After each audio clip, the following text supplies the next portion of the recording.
အားလုံးပဲမင်္ဂလာပါကျွန်တော်တို့ football live ရဲ့အစီအစဉ်ကနေပြီးတော့ပြန်လည်ပြီးတော့ကြိုလိုက်ပါတယ်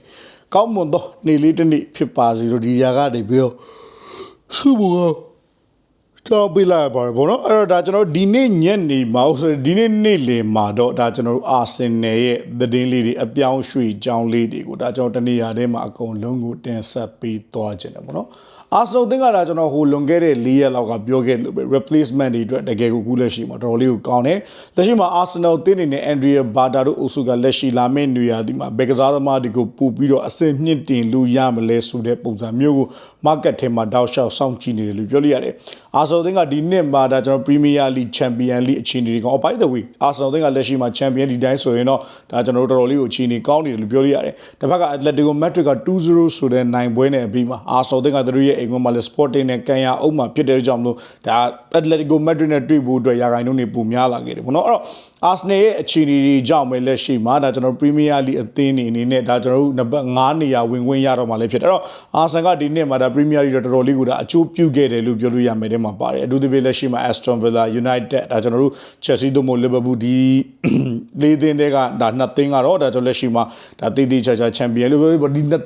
၄သင်းတွေက3သင်းကဒါကျွန်တော် Champion League ဝင်ခွင့်အတွက်တရားရှိဖို့တော်တော်လေးကိုဒါကြောက်တာဆူနေတဲ့အနေအထားမှာရှိတယ် Arsenal ကလက်ရှိမှာတရားကြောင့်ပဲပေါ့နော်ဒါကျွန်တော်တို့ Premier League ရဲ့ဒါကျွန်တော်တို့ point daily တွေကိုစုပြီးတော့သူတို့အနေနဲ့ဒါ Premier League ဒါ Champion League မှာ9နေရာရအောင်ပဲဆွမ်းဆောင်ပေးနိုင်ခဲ့တယ်လို့ပြောလို့ရတယ် Arsenal ကလက်ရှိမှာ Sporting ကိုတခုခုလွှဲချော်ခဲ့မယ်လို့တော်တော်လေးကိုဒါအနစ်နာပေါင်းဖြစ်ပြီးတော့လက်ရှိမှာ Arsenal က Sporting ကိုနိုင်ခဲ့တာကတော်တော်လေးကိုအသင်းအတွက်ထိခိုက်နစ်နာမှုအသင်းအတွက်ဒါကျွန်တော်တော်တော်လေးကိုဒါ lead အတွက်တော်တော်လေးကိုကောင်းမွန်တဲ့အဖက်ဘက်က aspect တခုနဲ့တိုးတက်ပြီးသွားတယ်မြင်တယ်အဲ့တော့လက်ရှိမှာဒါ Arsenal အသင်းရဲ့သတင်းလေးတွေနဲ့တင်ဆက်ပေးတာပေါ့နော်အဲ့တော့ Arsenal အသင်းရဲ့လက်ရှိမှာနောက်ဆုံး update သတင်းတွေအရဆိုသူတို့အတွက်ကလက်ရှိမှာဒါကျွန်တော်တို့ကျွန်တော်ဒါပိုကောင်းတဲ့ကစားသမားတွေကိုလုပ်ဖို့အတွက်ပြင်ဆင်လာတယ်အဓိကလက်ရှိ Arsenal အသင်းနဲ့လာမယ့်နေရာဒီမှာ Christian Nogard ကိုစွန့်လွတ်ဖို့အတွက်လည်းစဉ်းစားလာခဲ့ဆိုတဲ့သတင်းထွက်လာခဲ့တယ်ဘာကြောင့်လဲဘာလို့လဲNogard အနေနဲ့ခုလက်ရှိမှာအာတီတာရဲ့နေရာမှာအနည်းဆုံးတော့ဒီထက်ပိုကောင်းတဲ့ဒါကျွန်တော်မိနစ်တွေရဖို့တော့သူအနေနဲ့မျှော်မှန်းခဲ့တယ်အများကြီးရဖို့တော့သူနေစကလေးကမမျှော်မှန်းဘူးဆိုပေမဲ့ Arsenal နဲ့တူလက်ရှိမှာအနည်းဆုံးတော့သူအနေနဲ့ပွဲထွက်ခွင့်တချို့နေရာတွေမှာဒါကျွန်တော်လုတ်ပိုင်ခွင့်ရဖို့တော့သူအနေနဲ့မျှော်မှန်းခဲ့တယ်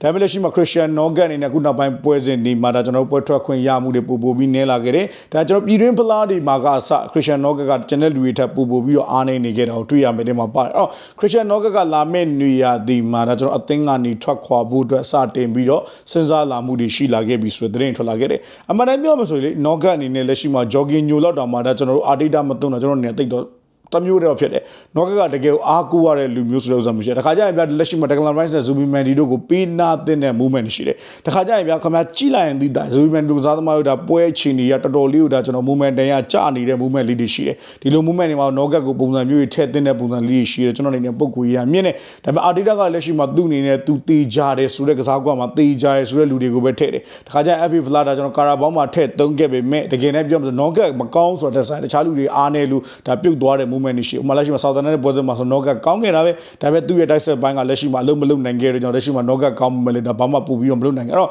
Nogard နဲ့လက်ရှိလာမယ့်နေရာဒီမှာသူ့ကိုနေရာပေးနိုင်မဲ့ club ကိုသူပြန်ပြောင်းမှုတဲ့ကြီးနေဆိုတဲ့သတင်းထွက်ပေါ်လာခဲ့တယ်လက်ရှိမှာ Colin Hala တွေကသူ့အနေနဲ့ Brentford အသင်းကိုပြန်ပြောင်းမှုတဲ့စိတ်ဝင်စားမှုတွေရှိနေတဲ့အပြင်ကိုလက်ရှိရဲ့သူ့ရဲ့နိုင်ငံအသင်းကိုလည်းဆိုသူ့ရဲ့ဒါကျွန်တော်တို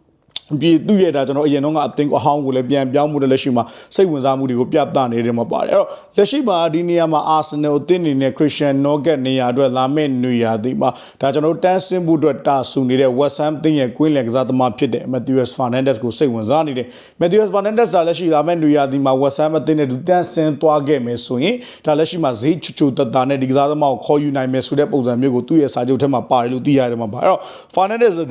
လာမယ့်နေရာဒီမှာတန်းဆင်းသွားခဲ့မယ်ဆိုရင် Colin Hala တွေကယူရိုတန်း30ပေါင်25တန်းပတ်ချလဲဝင်းကျင်ကြားနဲ့ Fernandes တို့ကစားသမားမျိုးကိုရသွားနိုင်တယ်ဆိုတဲ့သတင်းထွက်လာတော့လာမယ့်နေရာဒီမှာ Arsenal တင်းကဒါမလူတဲ့ကစားသမားတွေကို upper ပုံစံမျိုးလုပ်ထားဆိုင်လက်ရှိမှာပိုကောင်းတဲ့ကစားသမားတွေသူတို့ရဲ့အသင်းကို upgrade လုပ်သွားမယ်ဆိုတဲ့ပုံစံမျိုးကိုဆက်လက်ပြီးတွေ့လာခဲ့ရတယ်လက်ရှိမှာလာမယ့်နေရာဒီမှာ Christian Nogard အသင်းကထွက်ခွာခဲ့မယ်ဆိုရင်တော့ Fernandes ကဒီနေရာကိုဝင်သွားဖို့အသင့်ရှိနေတယ် Arsenal ကလက်ရှိမှာဒါကျွန်တော်တို့ Matheus Fernandes တယောက်တည်း market ထဲမှာကြီးနေမှာပဲဒီ Queen လင်နေရာအတွက်တောက်လျှောက်စောင့်ကြည့်မှုတွေ တွေကိုပြုလုပ်နေလို့သိရတယ်မှာပါတယ်သူတို့နဲ့ဒီနေရာတွေတော့လာဈေးကြီးပေးပြီးဝယ်တော့မှာမဟုတ်ဘဲနဲ့လက်ရှိမှာ Declan Rice က Zubimendi ကဒီကွင်းလယ်ဘိုင်းတွေနေရာရှိနေတဲ့အတွက်ကြောင့်မလို့သူတို့နဲ့ဒါဈေးကြီးပေးပြီးဒီနေရာမှာတော့ဝယ်မှာမဟုတ်လက်ရှိမှာပေါင်တန်း25တန်းလို့ပတ်ချလဲဝင်းကျင်ကြတော့သူတို့အနေနဲ့အသုံးပြုဖို့အတွက်လက်ရှိမှာစိတ်ဝင်စားမှုတွေရှိတယ်လို့ပြောလို့ရမယ်တဲ့မှာပါတယ်ပြီးလက်ရှိလာမယ့်နေရာဒီမှာဒီနေရာတွေမဟုတ်ဘဲနဲ့ Arsenal အသင်းကသူတို့ရဲ့ full back တစ်စုံလုံးကိုလက်ရှိမှာအသစ်မြင့်တင်ဖို့အတွက်ပြင်ဆင်လာခဲ့တယ်လက်ရှိရှိရင်းဆက်စားသမား2ယောက်ဖြစ်တဲ့ Cala Fiori နဲ့ဒါကျွန်တော် Ben White တို့ကိုခေါ်ယူဖို့အတွက် club အသင်းတွေကတီးစားလက်ရှိမှာစိတ်ဝင်စားနေတယ် Cala Fiori လက်ရှိမှာ Inter Milan အသင်းကလည်းလာမယ့်နေရာဒီမှာခေါ်ယူဖို့စိတ်ဝင်စားနေတယ်တခြားသောအသင်းတွေကလည်းခေါ်ယူဖို့စိတ်ဝင်စားနေတယ် Cala Fiori လက်ရှိမှာဒါကျွန်တော် Arsenal အသင်းမှာရန်ဖန်ရန်ခါနေရာမှန်ပုံမှန်ပြန်ရနေတယ်ဆိုပေမဲ့လက်ရှိမှာ Cala Fiori ကိုစိတ်ဝင်စားတဲ့ club တွေရှိနေလို့သိရတယ်မှာပါ at least Arsenal အသင်းနဲ့လက်ရှိမှာသူတို့နေနဲ့စဉ်းစားစရာရှိတယ်။ဘာကြောင့်လဲ Cala Fiori နေရာလက်ရှိမှာ Lewis Kelly ကိုတိုင်ကလာမယ့်နေရာဒီမှာထွက်ခွာဖို့အတွက်ရှိတယ်ဒီ left back နေရာအတွက် Arsenal အသင်းက Cala Fiori ကိုလွယ်လွယ်ကူကူနဲ့အသင်းကနေထွက်ခွာခွင့်ပြုမှာမဟုတ်ဘူး။ပြီးတော့ Cala Fiori အနေနဲ့လက်ရှိမှာအားလုံးသိကြတယ်မဲ့အသင်းကလိုအပ်လို့ဒါ one movement နေမှာအရန်သုံးဝင်တဲ့ကစားသမားဖြစ်တဲ့ကြောင့် Arteta ကလွယ်လွယ်ကူကူနဲ့တော့အသင်းကထွက်ခွင့်ပေးမှာမဟုတ်ဘူးလို့မြင်တယ်။ပြီးလက်ရှိထဲမှာ market ထဲမှာလည်း Cala Fiori ထက်ပိုပြီး upgrade လုပ်ရမယ့်အနေအထားရှိတဲ့ကစားသမားတွေကျွန်တော်တို့သိတော့မမြင်မိဘူး။အဲ့တော့လက်ရှိမှာ Cala Fiori စိတ်ဝင်စားတဲ့ club တွေကသိသေးတယ်ဆိုတော့မဟုတ် Inter Milan လို့အသင်းမျိုးကလက်ရှိမှာလာမယ့်နေရာဒီမှာစိတ်ဝင်စားမှုတွေရှိတယ်ကစားသမားကိုယ်တိုင်လည်းဒါကျွန်တော်လက်ရှိမှာ Italy Serie ကိုပြန်ကျင်လားဆိုတဲ့ပုံမှာလည်းမူတည်တယ်ဒါပေမဲ့လက်ရှိမှာ Arsenal တွေလာမယ့်နေရာဒီမှာစူဖလားတွေရတဲ့ပုံမူတည်မယ်လို့လည်းကျွန်တော်နေမြင်တယ်ဒါပေမဲ့ Cala Fiori နဲ့ပတ်သက်ပြီးလက်ရှိမှာ Arsenal အသင်းအနေနဲ့ဒီကစားသမားကိုထိန်းချောင်းဖို့အတွက်လည်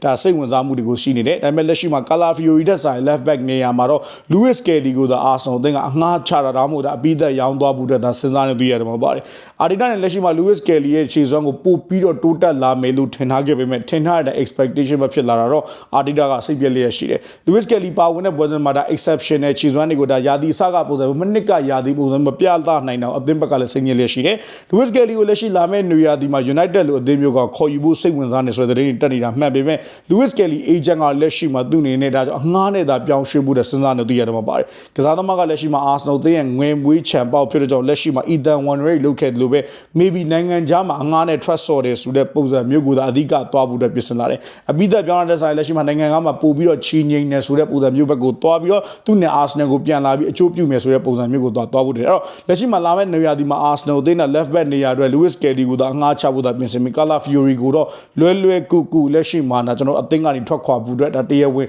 ဒါလွယ်ကူခွင့်ပြုသွားမှာမဟုတ်လို့သိရတယ် right back နေရာ Van White ကိုလက်ရှိမှာ Arsenal အသင်